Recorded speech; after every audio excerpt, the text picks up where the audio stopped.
People get ready, there's a train a-coming. You don't need no baggage, you just get on board. All you need is faith to hear the diesels humming. You don't need no ticket, you just thank the Lord. People get ready for the train to Jordan, picking up passengers from coast to coast. Faith is the key, open up the door and border. There's hope for all among those who love the most.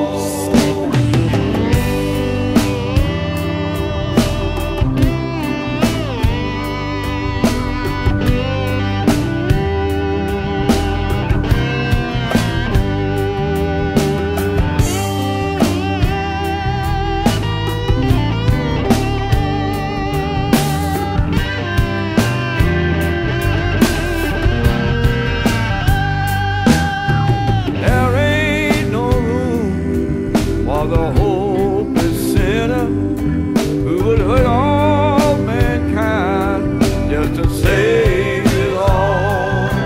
Have pity on those whose chances grow thinner.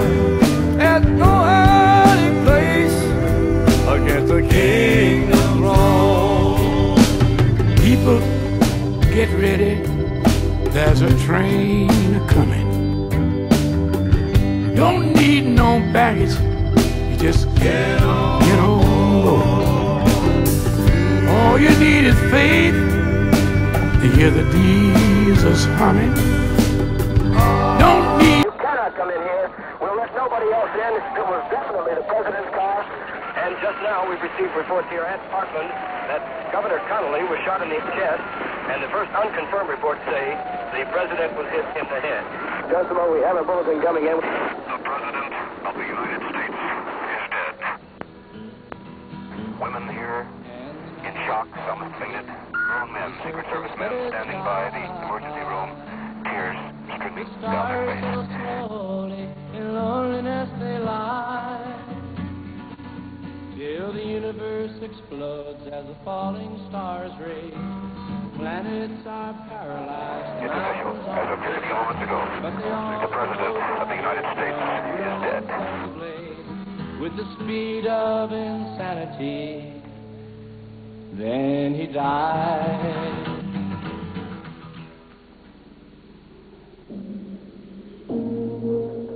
In the past 25 years, there have been two major federal inquiries into the murder of the president. One concluded that Kennedy was killed by a lone assassin shooting from the far window of this room. The other concluded there was an accomplice. Today, questions are still being asked.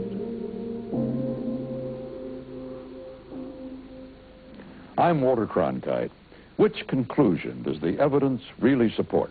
Are there reasons to believe there was another gunman? And did someone tamper with what should be the best evidence, the body of the slain president? Eyewitness testimony raised these doubts, but cannot resolve them. Even modern forensic sciences, ballistics, analysis of acoustics, photography, autopsy records, can only bring us closer to an answer to the question, who shot President Kennedy? Tentative answers to the question began to form the same afternoon of the murder at this Dallas movie house. Lee Harvey Oswald was arrested there as a suspect in the killing of a Dallas policeman less than an hour after the president died. Before the evening was over, he also was accused of being the rifleman who assassinated Kennedy.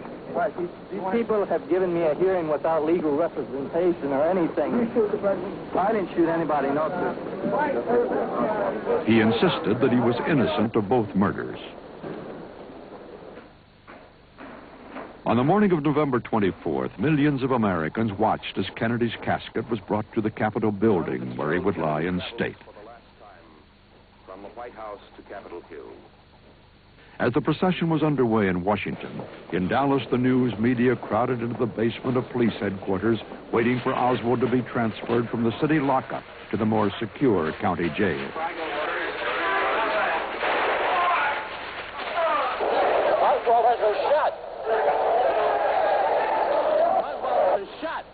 Holy mackerel.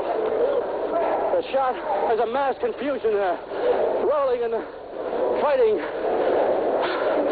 As he was being let out, now he's being led back. He was thrown to the ground. The police have the entire area blocked off. Jack Ruby, a striptease club owner with mafia ties, killed Oswald. Suspicions quickly grew that Oswald was killed to conceal his role in a conspiracy.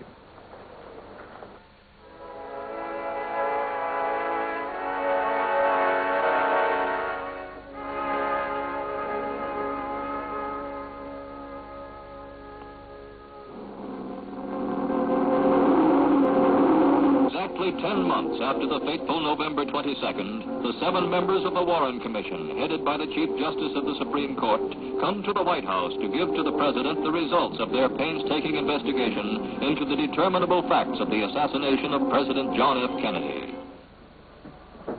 People were eager for the truth about the case.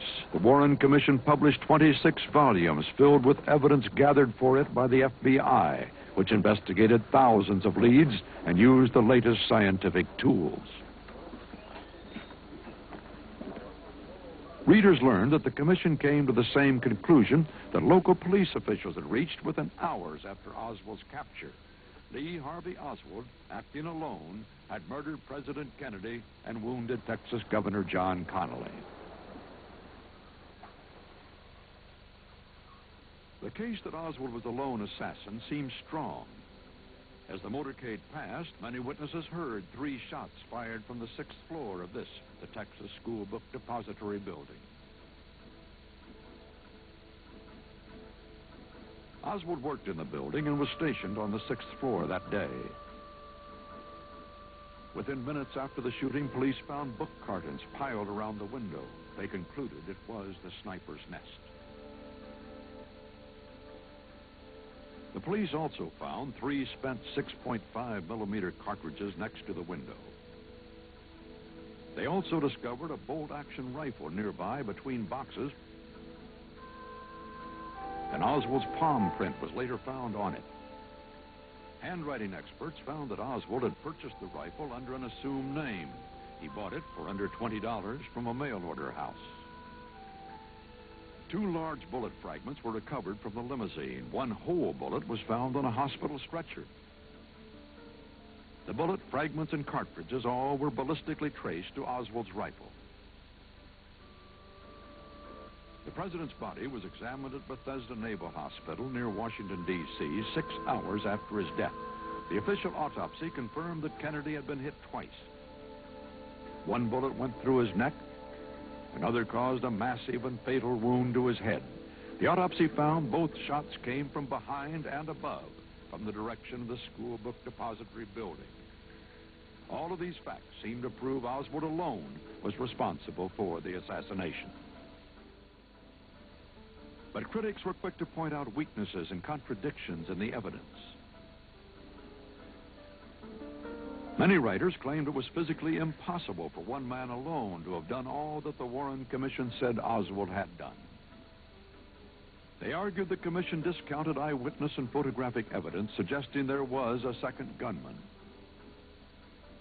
New Orleans District Attorney Jim Garrison conducted a trial in 1968 based on his belief that Oswald was part of a combined CIA mafia assassination plot. Garrison's case collapsed. Nevertheless, by the mid-1970s, several Warren Commission members and President Johnson said they doubted that Oswald acted alone. An opinion poll showed that 4 out of 5 Americans believed there must have been a second gunman. All of these factors fueled a new investigation that began in 1977, this one by Congress. The House Select Committee on Assassinations agreed with the Warren Commission that Oswald killed the president and wounded Governor Connally. But they added there was a second gunman who fired and missed. For the sounds picked up at this microphone of shots fired from here, the first 2. The second gunman conclusion was based in part on acoustic evidence, which remains controversial. So even though both government investigations agreed about Oswald, the issue of a conspiracy was never laid to rest. Even today, critics continue to question whether the physical evidence involving the rifle and bullets supports the lone assassin conclusion. That conclusion is known as the single bullet theory. This is Dealey Plaza, the scene of the crime.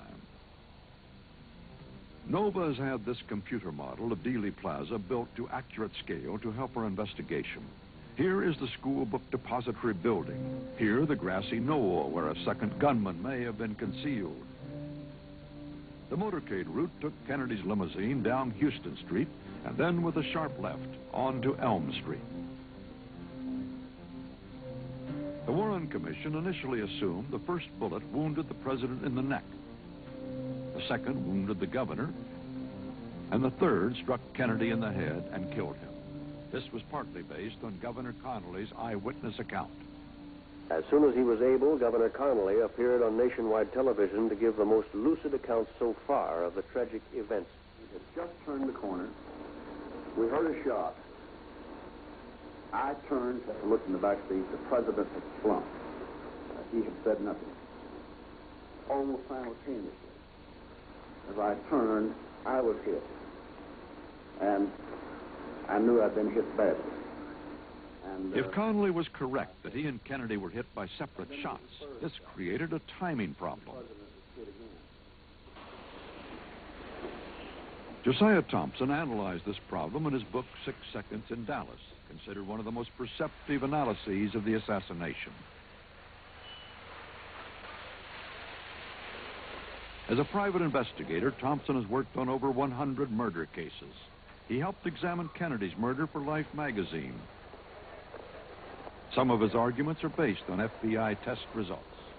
Well, here's the problem. The mechanical firing time of the rifle, as tested by Frazier, the FBI. By mechanical firing time, we mean just this. Boom, working the bolt, and pulling the trigger again. The necessary minimum mechanical firing time is 2.3 seconds. If you add on to that realistic additions, such as reacquiring the target in the scope, and secondly, zeroing in the crosshairs to permit accurate shooting, you're now no longer at 2.3 seconds, you're up at 3 or 4 seconds between shots on this rifle. It just, given the Zapruder film, wasn't enough time for this rifle to get off 2 shots in that time interval. Abraham Zapruder was standing here on the grassy knoll when he took the most famous pictures of the assassination with his 8mm home movie camera. The camera ran at 18 frames per second, so every frame is a snapshot of the event, an 1/18 of a second apart. After closely analyzing his film, the Warren Commission then decided Oswald's first shot had missed, and his second shot struck both men. This was their solution to the timing problem, and it became known as the single bullet theory. Josiah Thompson argues that the Zapruder film also shows the theory is wrong. This is frame 207. Now, between this frame and frame 222, when the car emerges from the sign, the Warren Commission believes that Kennedy and Connolly were both hit by the single bullet. At this point, we see no indication of any hit. This is now frame 222. Connolly is emerging from behind the sign, looks apparently composed, unhit. We now have frame 225. For the first time, we can see that John Kennedy has clearly been hit. Connolly sitting in front of him, looking to his right. This is frame 230. Kennedy's clearly been hit. His elbows are splayed upwards. Connolly sitting composed in front of him, holding his Stetson, looking calm. According to the Warren Commission, Connolly's been hit by a bullet that blew 5 inches out of his 5th rib and shattered his wrist at this point. Moving ahead now to frame 236, Kennedy is obviously reacting. Connolly is turning, his mouth open in what may be "oh, no, no," which he said he was saying when he was hit. 237 now, Connolly continuing his turn, and now in the next 1/18 of a second, enormous changes. Connolly's shoulder's been driven down, his hair has been displaced, and his cheeks are puffed. This is frame 238. In fact, what we are watching is a snapshot taken just before and just after the impact of the bullet, driving into Connolly's shoulder, compressing his lung, hence puffing his cheeks. If that's what we're seeing, then it's quite clear Kennedy was hit significantly earlier, and the single bullet theory is wrong. But a congressional panel looked at the Zapruder film and concluded that Connally simply reacted to the shot later than Kennedy. The panel was headed by forensic pathologist Dr. Michael Baden. In the Zapruder film, there appears to be a delayed reaction in Governor Connally responding to injury. However, people often respond in delayed fashion to gunshot wounds. There isn't an instantaneous response. Despite his first account of what happened, Governor Connally later testified that he had not seen Kennedy wounded by the first shot. Congress determined that Connally turned here in response to hearing that first shot. But the shot missed, and both men were then wounded by the single bullet 3 seconds later when they were hidden by the sign. 3 seconds between shots was enough time for a gunman to fire twice. So, as far as timing is concerned, although it cannot be ruled out that the first bullet struck Kennedy and the second, shot by another gunman, hit Connally, it is plausible to conclude both men were wounded by a single bullet. Darrow Tomlinson, a Parkland Hospital employee, reenacts how he found that bullet on a stretcher. The bullet was ballistically traced to Oswald's rifle. The Warren Commission concluded that it was the bullet that had wounded both men and that it had fallen out of Connally's clothing onto his hospital stretcher. The bullet was found here in this area, and not on that stretcher. That's the stretcher I took off the elevator. The stretcher he took off the elevator was Connally's, so Tomlinson found the bullet on a different stretcher not connected to the case. This led critics to claim the bullet was planted, but the commission decided Tomlinson was mistaken. It was there when I came up. This is the bullet. Could it look like this after it went through Kennedy's neck and then struck the governor? The surgeon who operated on Governor Connally's chest wounds at Parkland Hospital was Dr. Robert Shaw. The bullet struck lateral to the shoulder blade, stripped out approximately 10 centimeters of the fifth rib, driving fragments of the rib into his chest, went on and struck the radius bone of his lower arm at this point, and a small fragment of bullet entered the inner aspect of the lower left thigh. I have never seen a bullet that had caused as much bony damage as you found in the case of Governor Connally remain as a pristine bullet. At the National Archives in Washington, Dr. Cyril Wecht, former head of the American Academy of Forensic Sciences, examined bullets the Warren Commission had test-fired. To find out if a bullet could break so many bones and remain apparently intact, the commission used a rifle similar to Oswald's. And then they got these bullets, all 6.5 millimeter. And they test-fired, first into cotton wadding. These two bullets were fired into cotton wadding, striking nothing. You will note that these bullets both have a minimal degree of protrusion of the lead at the base. Otherwise, they are intact, which is what you would expect. The next bullet broke one rib of a goat carcass. Notice, please, it's widening. This bullet struck one of the two large bones that come down from the elbow to the wrist in a human cadaver. They wanted to simulate the fracture of that same bone in Governor Connally. Please note the substantial deformity. This is classical, typical, when a bullet strikes a dense, heavy bone or some other very firm object. Now, I want you to look at the so-called stretcher bullet.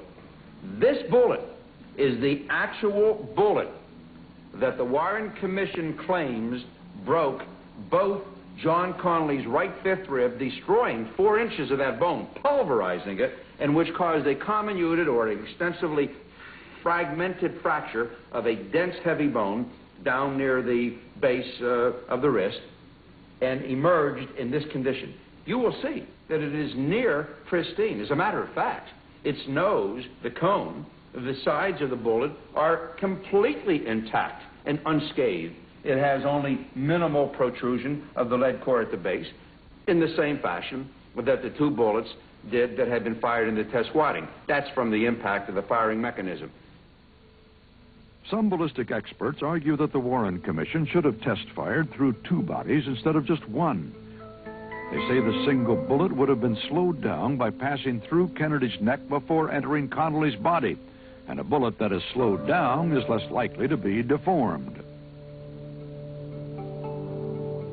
The single bullet also was examined to determine if it is chemically identical to the bullet fragments removed from Connally's arm. Critics were convinced they would not match, and thus the single bullet theory would be proven wrong. Congress asked Dr. Vincent Gwynn to use a technique called neutron activation analysis to find out. What I did in the analyses was to take very small pieces of each of the samples and put them in our nuclear reactor, bombarded them with neutrons, and that made some of the elements present in the bullet lead radioactive. Then I counted them, each sample, on what's called a gamma ray spectrometer, which detects the different radioactive elements. This enables Dr. Gwynn to measure them to learn if a particular sample is chemically identical to a particular bullet. The fragments that were recovered from Governor Connally's wrist matched in composition the bullet lead in the so-called stretcher bullet. It is possible that other bullets manufactured at the same time would have very similar composition and could also have been the source of the fragments. Nevertheless, Dr. Gwynn's results support the single bullet theory, but don't prove it. And why the bullet is not as misshapen as the test bullets remains an open question. Dr. Weck urges a new firing test to help settle that issue. Was it possible for a single bullet fired from the 6th floor of the Schoolbook Depository building to go through the bodies of both the president and the governor? The FBI restaged the shooting for the Warren Commission, which concluded that the angle of trajectory was feasible. But looking at the wounds, Dr. Shaw disagrees.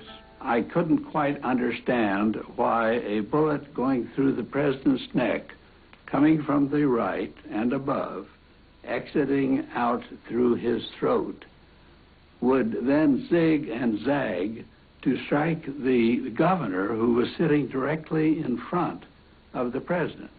It would seem to me that that bullet would have struck the governor in the left side of his chest rather than the right side of his chest. It appears initially that Dr. Shaw is correct. Photographs showed Connally seated slightly to Kennedy's left, and the location of their wounds suggests they were hit by two separate bullets, not by a single bullet fired from the 6th floor. Looking at the limousine from ground level, the bullet paths also don't line up with the 6th floor. The path of the bullet through Kennedy's neck goes slightly downward and doesn't line up with the wounds through Connally, which goes sharply downward. Dr. Bodden. The bullet path through President Kennedy's back and neck indeed was in the anatomic position at somewhat of an upward angle through the neck, slightly upward. But this is entirely consistent with a bullet trajectory coming from above downward at a 20-30 degree angle if the president were leaning forward at the time that the bullet struck him in the manner that I'm doing. Now, as far as Governor Connally's wound goes, it was going downward, and it would be entirely consistent with entering if he were leaning backwards slightly. So one way in which a single bullet could readily accommodate the president and Governor Connally would be the president leaning slightly downward and the governor slightly backwards. The model suggests that from this point of view, the angle of trajectory for the bullet path could line up and lead back to the 6th floor window. What about the argument that the bullet had to zig and zag to strike both men? Well, the model shows that if Connally had moved just slightly more to Kennedy's left, perhaps when he turned to look over his right shoulder, which is what he said he did, then the angle of trajectory for the bullet path could also line up. Additionally, a bullet doesn't always travel in a straight line after it enters a human body, as this Army ballistics film demonstrates. When a rifle bullet is fired into a block of gelatin simulating human flesh, it can change direction.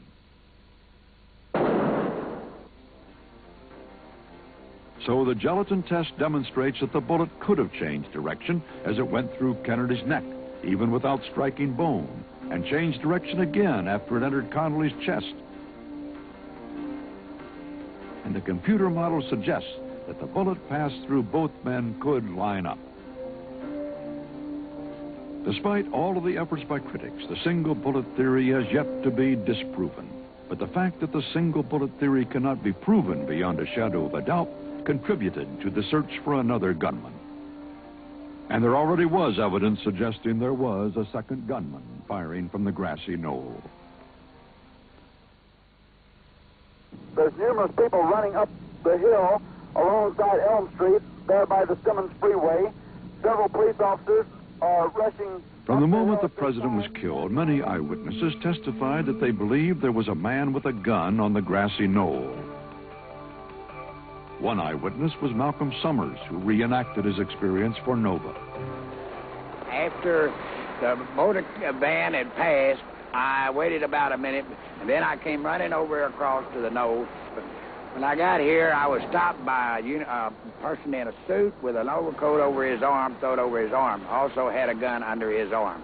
It looked like a little machine gun to me, a small machine gun. Malcolm Summers was one of several eyewitnesses, including at least one Dallas policeman, who ran into people claiming to be federal officials and who were never found.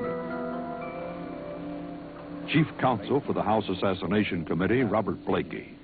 A careful examination of where all of the Secret Service agents were that day and their duty assignments indicates that no Secret Service agent was in that area.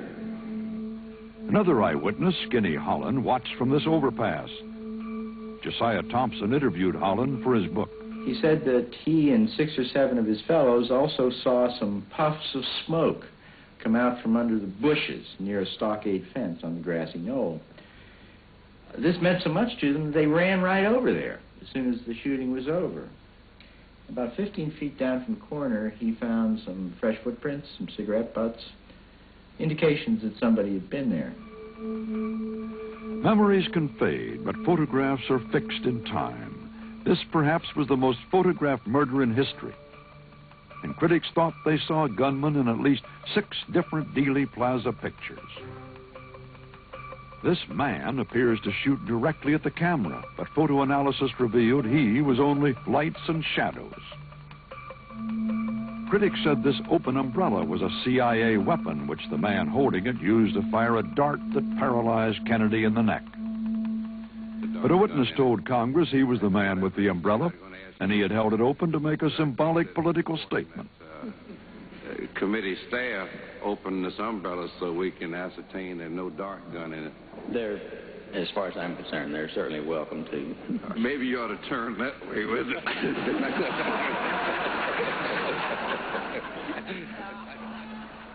Congress hired a group of experts to examine all the photos. In this one, the limousine is in the foreground, moments before Kennedy was first wounded. On the grassy knoll is a shape resembling a black dog. Photo analyst Bobby Hunt. It was a black shape, apparently the head and shoulders of a man. In the region of what we'd call the face, there was some pink tones, purported to be flesh tones. And there was also an object which looked like a rifle with a flash suppressor or a nozzle on the rifle. Well, we concluded that this was a human being. That conclusion was derived from the enhancement and from some color spectrographic analysis we did on the visible flesh tones of the object. We did not conclude, however, that that was a rifle. We simply said it was consistent with a blur induced by the motion of the photograph. Critics argued this picture showed that same person from another angle right at this point in the photo. The Congressional Photo Team decided not to enhance it because it was too deteriorated. At Nova's request, researchers of Polaroid and the Massachusetts Institute of Technology agreed to look at the photo. First, Brian Hallstrom scanned the negative of the photo to measure the light intensity, bit by bit, of every part of the picture.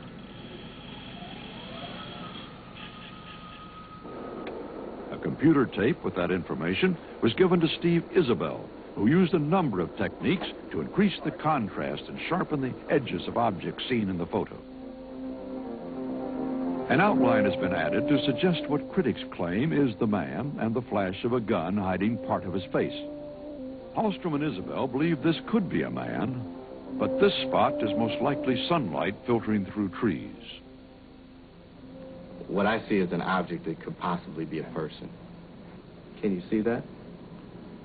I think that requires a little bit of imagination, but I believe that you can see something is there about the right size. Some people believe there's another suspicious shape in a different part of the photo, behind the fence. It's in the same place where Skinny Holland and others saw a puff of smoke and fresh footprints. If that shape was an assassin, this is the view he would have had. The model shows that his view of the limousine would have been partially blocked by a retaining wall on the knoll. Kennedy appears here. A gunman could have aimed and fired. The location of the limousine in the model corresponds with frame 313 of the Zapruder film. In the Zapruder film, it can be seen that Connolly is turning, perhaps in reaction to hearing the first shot. Then both he and Kennedy are hidden behind the sign when they presumably were both wounded by the second shot.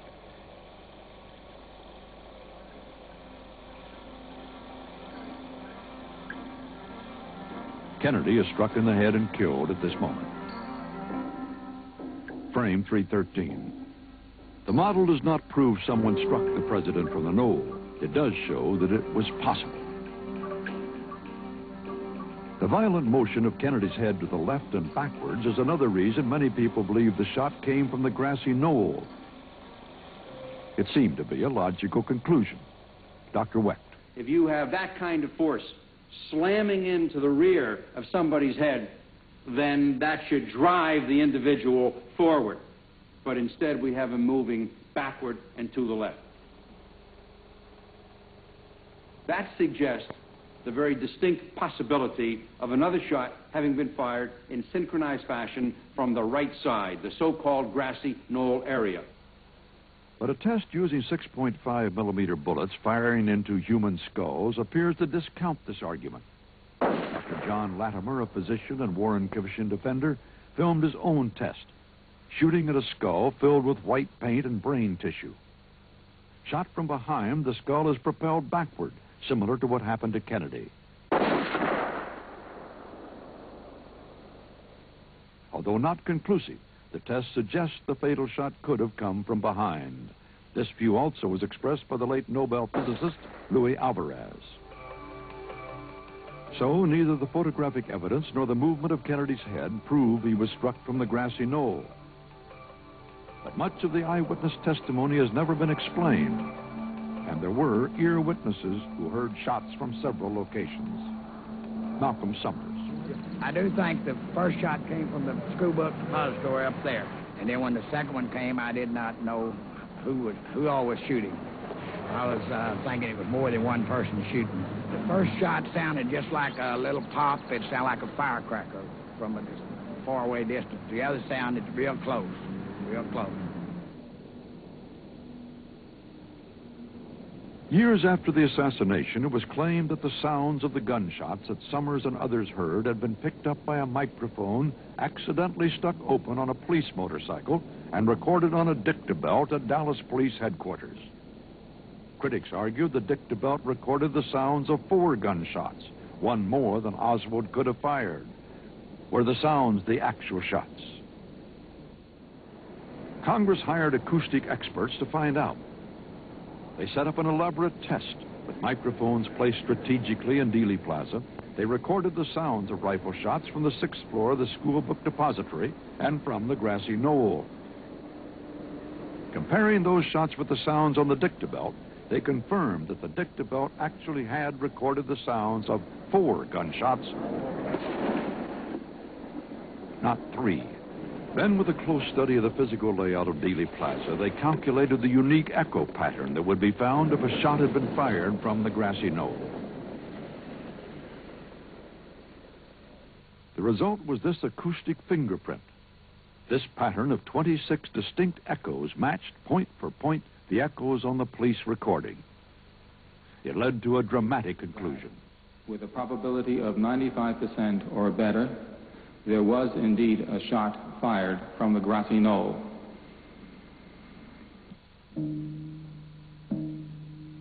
Challenges to this acoustic finding came from some unusual sources. The most important came from Steve Barber, a rock drummer living in a small town in Ohio.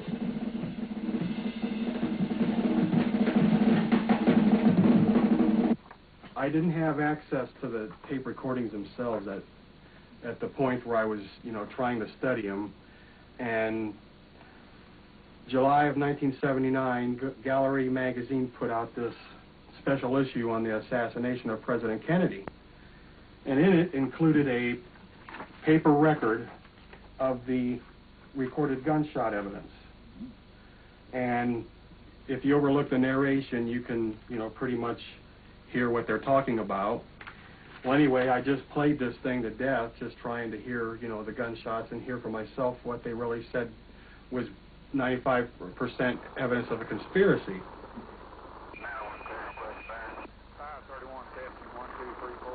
Steve Barber alone heard something all the experts missed, the barely audible sound of Sheriff Decker at headquarters telling policemen on the scene, hold everything secure. The stuck open microphone, which was on Channel 1, had somehow picked up Sheriff Decker's words from Channel 2, a phenomenon known as crosstalk. And back at police headquarters, the dictabelt recorded what the microphone had picked up. I found that when Sheriff Decker is speaking, his voice is coming through the open microphone during the sound impulses that the acoustic experts said were gunshots. But he didn't make his statement until a minute and a half after the assassination had already occurred, so those cannot be gunshots simply because of that. In 1982, the National Academy of Sciences confirmed the crosstalk Steve Barber discovered, and thus concluded the acoustic evidence of a fourth shot coming from the grassy knoll was invalid. Still hear it? Yeah. This left Congress with no scientific evidence of conspiracy. However, some congressional experts believe the crosstalk might be due to a recording mix-up on the dictabelt.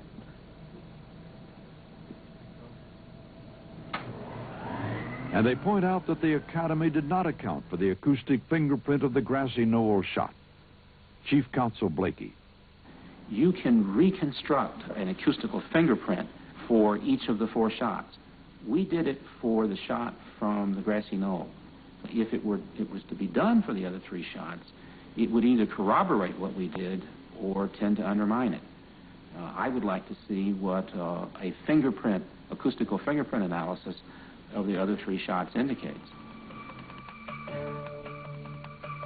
So, if there was a grassy knoll gunman, as eye and ear witnesses testified, the best scientific analysis available today of the photographic and acoustic evidence does not yet prove it. The one remaining category of doubt relates to what should be the best evidence, the body of the slain president.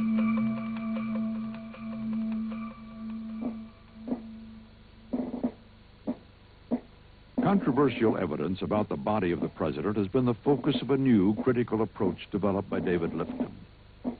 The Dallas doctors. His investigation led to a thoroughly researched book published after Congress re-examined the assassination. Lifton found new evidence about the autopsy and new evidence from eyewitnesses whom he filmed. This led him to a provocative conclusion. What is very clear is that the president's body did not make an uninterrupted journey from Dallas to Bethesda. It began in a large ceremonial casket. It was placed in that casket by Aubrey Reich of the O'Neill Funeral Home. I helped put President Kennedy's body in a bronze ceremonial casket on November 22nd, 1963, at Parker Memorial Hospital. He wrapped the body in sheets. It was placed in the casket. The bronze casket was placed on board Air Force One. This was not the casket from which Kennedy's body was removed by Bethesda autopsy technician Paul O'Connor. We opened the pinkish gray shipping casket. There was a gray body bag, zipped shut. We unzipped the body bag, and the president's body was lifted out of the body bag. Reich told Lifton that Kennedy's body was not in a body bag when it left Dallas. How could he be so certain? I remember picking him up. I was one that had the blood on my shirt and everything from the body. If he'd been in a crash bag, you couldn't have got any blood on him because it's a sealed bag. Was the large bronze casket empty when it was unloaded at Bethesda, as Lifton argues? The Secret Service refused to comment for Nova. But an Air Force officer claims the body could not have been switched because the casket was in his view for all but 5 minutes of the journey from Dallas to Bethesda.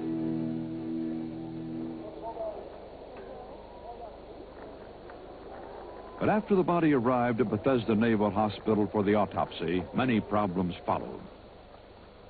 The autopsy should have determined how the gunshots killed Kennedy and where the bullets entered and exited his body.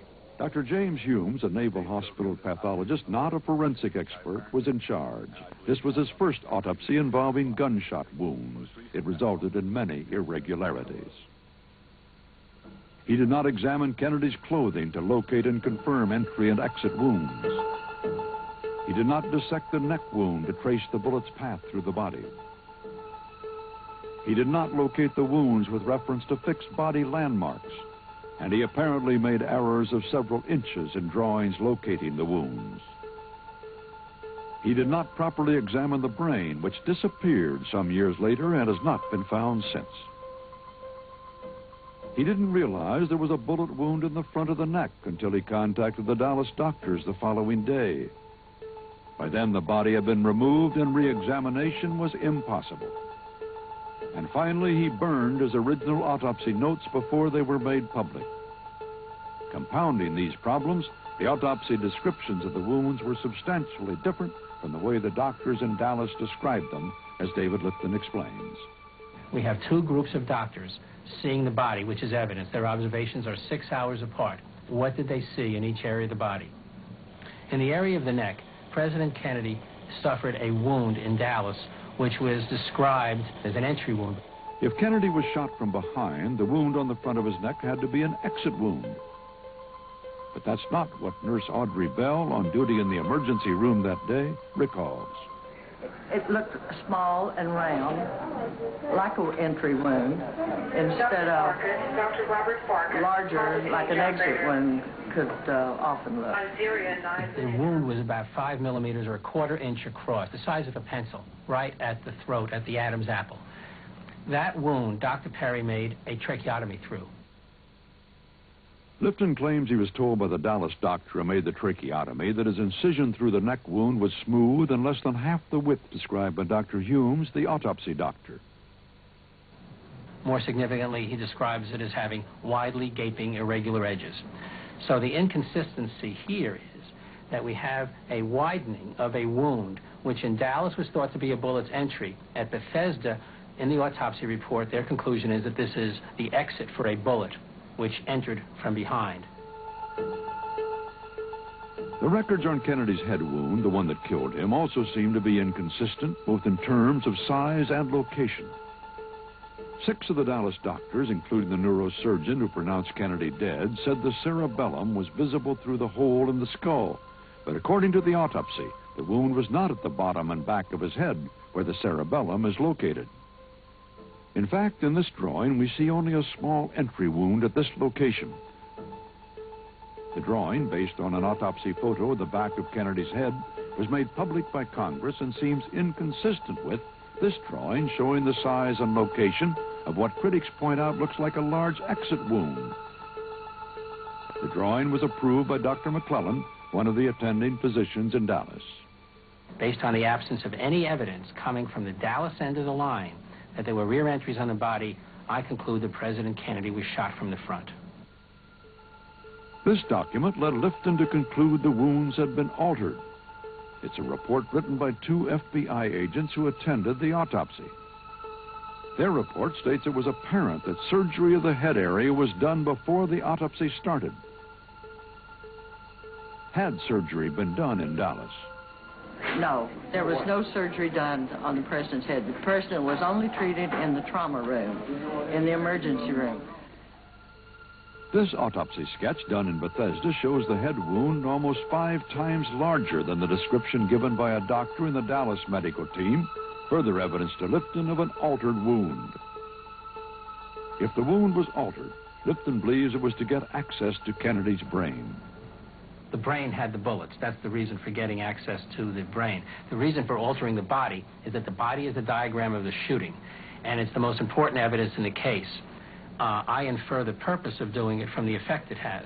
Someone wants to make it appear in the evidence that President Kennedy was struck twice from behind from the direction of the school book depository building, and to obliterate any evidence of frontal entry. That's my opinion about what these facts mean. The autopsy doctor refused to be interviewed by NOVA, but 4 of the doctors who treated Kennedy in Dallas agreed to come to the National Archives to examine photos of the president's body at the time of his autopsy. Perhaps they could corroborate or disprove Lifton's explosive claims of altered wounds. Would their recollection of the wounds match the photos they would be seeing for the first time? Let me show you, to my best recollection, what the wound looked like to me that day in trauma room 1. Before each doctor looked at the photos, he described the wounds he had seen back in 1963. I could see the president's head wound quite well, and I was probably looking into a wound that was on the lateral or the side part of the head and the back part of the head. It would be this portion of the head right here. As I remember, it's like this, that there was a big wound, big deficit in his skull and the temporal parietal area. Would you come in, please? The examination of the 52 color and black and white autopsy photos by the doctors for NOVA was unprecedented. Special permission had to be obtained from the Kennedy family to arrange this. Cameras were barred from the room in which the doctors looked at the pictures. Each took as much time as he felt necessary to examine them, from 30 minutes to a full hour.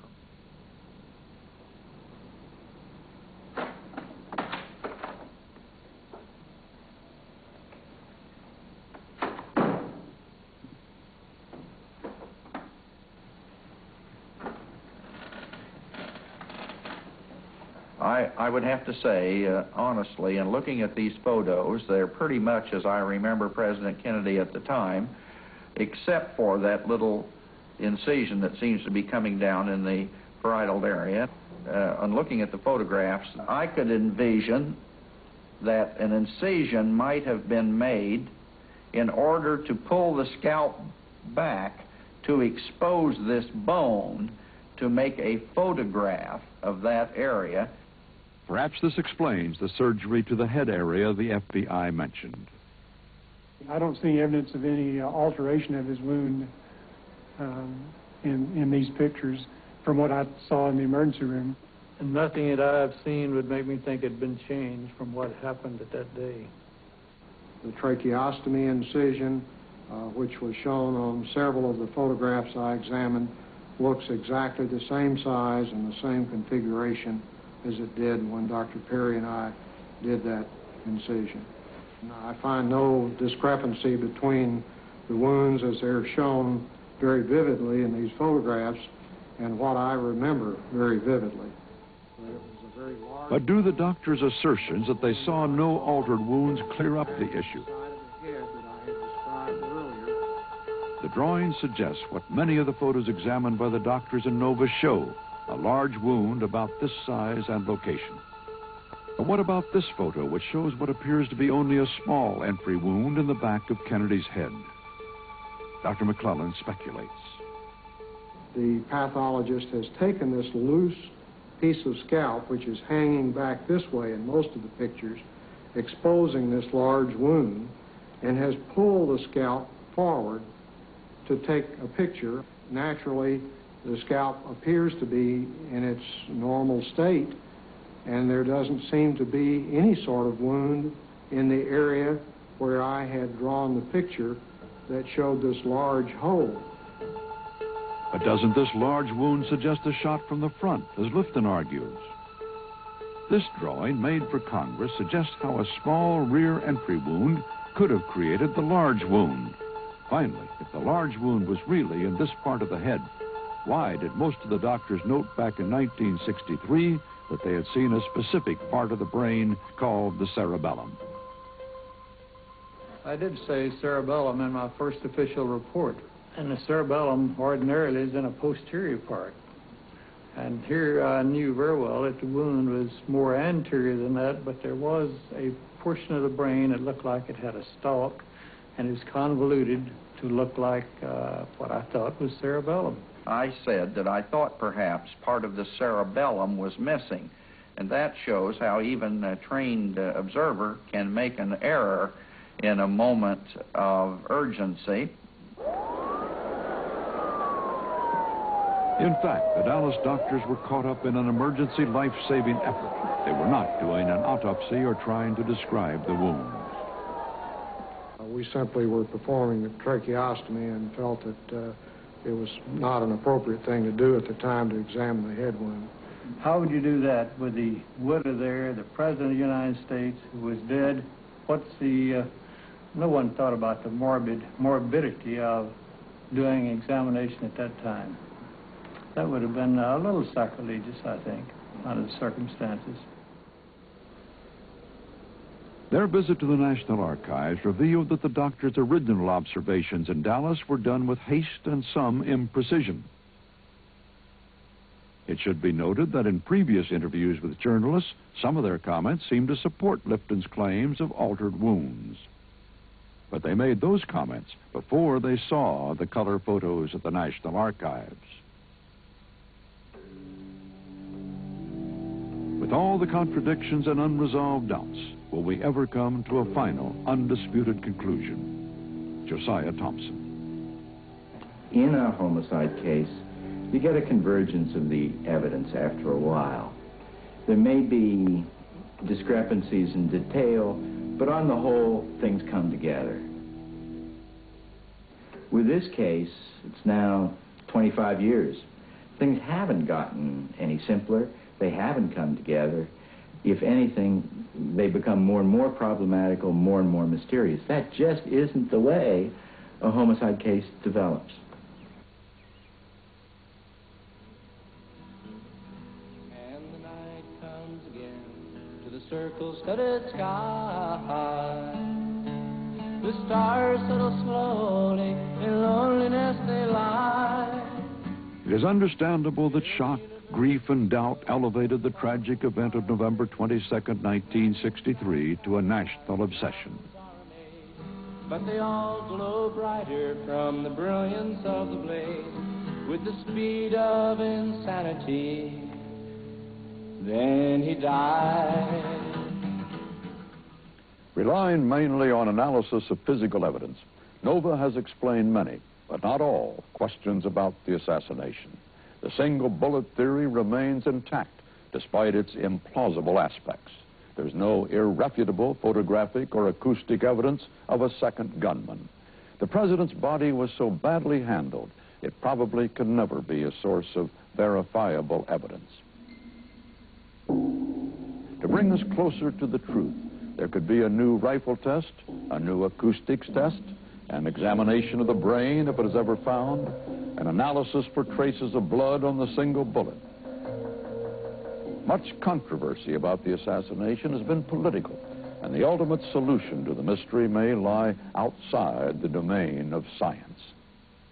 But science must always set the standard of proof for any answer to the question, who shot President Kennedy?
you.